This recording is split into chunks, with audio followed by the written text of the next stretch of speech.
Ça fait maintenant 1 an que je mange sans farine et sans pain.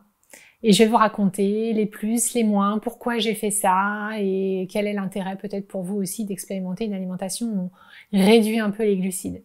Alors pourquoi j'ai fait ça? Déjà parce que je mangeais keto. À ce moment-là, j'ai fait déjà plusieurs vidéos dont vous verrez les liens apparaître dans la vidéo. Et quand on mange keto, quand on mange cétogène, comme on dit en français, eh bien on limite beaucoup les sources de glucides. On limite à 20 grammes de glucides par jour. C'est vraiment pas beaucoup.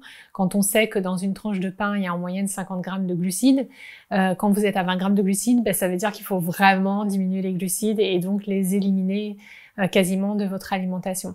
Donc j'ai commencé à arrêter le pain, j'ai commencé à arrêter la farine, j'ai commencé à les sortir de mon alimentation. Alors je l'ai fait d'abord pour une raison purement de poids, parce qu'à ce moment-là j'avais des kilos à perdre et que l'alimentation cétogène est quelque chose qui fonctionnait bien avec moi, mais je l'ai aussi fait pour une question d'addiction, parce que j'adore le pain depuis toujours, mais c'est une adoration qui a tendance à être un peu excessive, dans le sens où ça m'arrive souvent, si j'ai du pain, d'en manger trop, d'en manger des quantités qui sont déraisonnables, et du coup j'avais envie de sortir ça de mon alimentation pour me désaccoutumer tout simplement, parce que c'était pas une habitude très saine. Comment j'ai fait pour me passer de farine et de pain aussi longtemps? Eh bien, tout simplement, j'ai eu des alternatives et je me suis mis à cuisiner des crackers qui sont 100% graines et qui ne contiennent pas de farine. Et qui sont là, je vous montre un petit morceau. Donc, il y a dedans des graines de courge, des graines de tournesol, des graines de lin. On rajoute un petit peu de psyllium, on met de l'eau et ça fait tout simplement une sorte de pâte avec des graines qu'on étale sur une plaque de cuisson. On rajoute un petit peu d'huile d'olive, un petit peu de sel et ça fait des crackers qui sont 100% graines, qui sont pleins d'oméga 3 et qui sont une excellente alternative au pain. Et on a mangé ça avec mon mari et mes enfants pendant toute cette dernière année. On avait toujours un pot à la maison avec plein de petits crackers dedans et c'est devenu en fait notre pain familial. Vous allez aussi peut-être vous demander comment t'as fait, Elodie, quand t'étais en famille, quand t'étais à l'extérieur, pour ne jamais manger de farine et de pain. Et toujours pareil, j'ai prévenu. Et puis j'ai aussi emmené mes crackers un peu à droite à gauche parce que ça se conserve très très bien. Donc je pouvais en avoir comme ça avec moi, tout simplement, pour mes repas. Et ça s'est passé beaucoup plus facilement que j'imaginais. Alors maintenant, quels sont les grands points positifs finalement de cette aventure sans farine et sans pain? La première, c'est que j'ai une bien meilleure digestion. Je me suis complètement désaccoutumée du gluten du coup, puisqu'il n'y a plus du tout de gluten dans mon alimentation.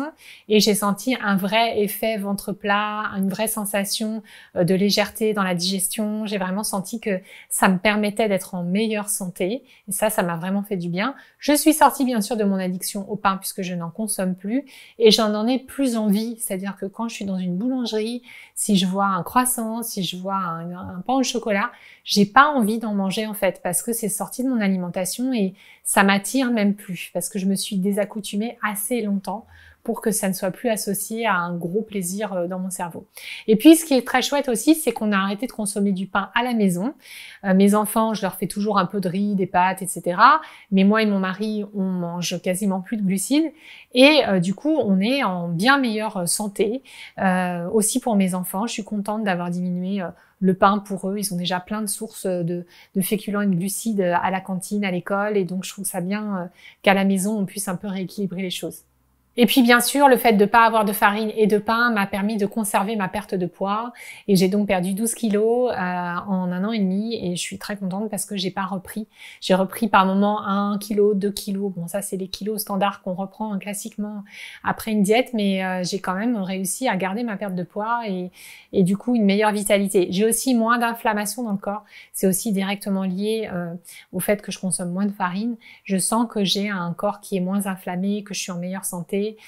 Donc il y a que des points positifs finalement sur vraiment la partie santé et la partie habitude. Après les points négatifs. Les points négatifs, c'est un petit peu la monotonie, mais ça, cette monotonie, elle va plus en lien avec l'alimentation cétogène, puisque en cétogène, on mange pas de glucides du tout, donc ça rend l'alimentation un peu plus monotone. Et forcément, c'était un peu monotone par rapport à mes crackers parce que on a mangé des crackers toute l'année et puis au bout d'un moment, les crackers, c'est pas très varié, quoi.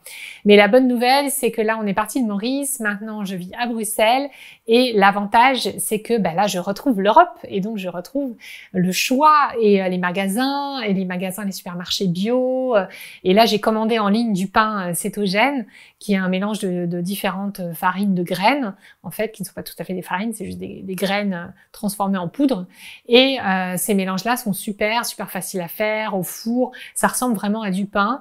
Et pourtant, c'est pas du pain. Et donc, je suis contente d'avoir retrouvé ces options-là ici en Europe et je vais pouvoir du coup varier un peu mes sources et ne plus manger que des crackers toute l'année. Si vous aussi, vous cherchez des solutions pour diminuer vos consommations de certains aliments, le sucre, le pain, les pâtes, etc., et que vous savez pas trop comment vous y prendre, je vous invite à accéder à mon coffre-fort dans lequel vous retrouverez toutes les fiches pratiques de mes vidéos.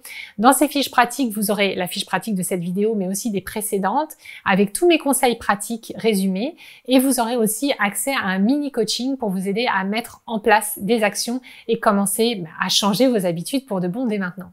Pour accéder à ça, très simple, vous avez juste à cliquer sur le lien qui apparaît ici ou bien en barre d'infos. Je vous dis à très bientôt pour une future vidéo.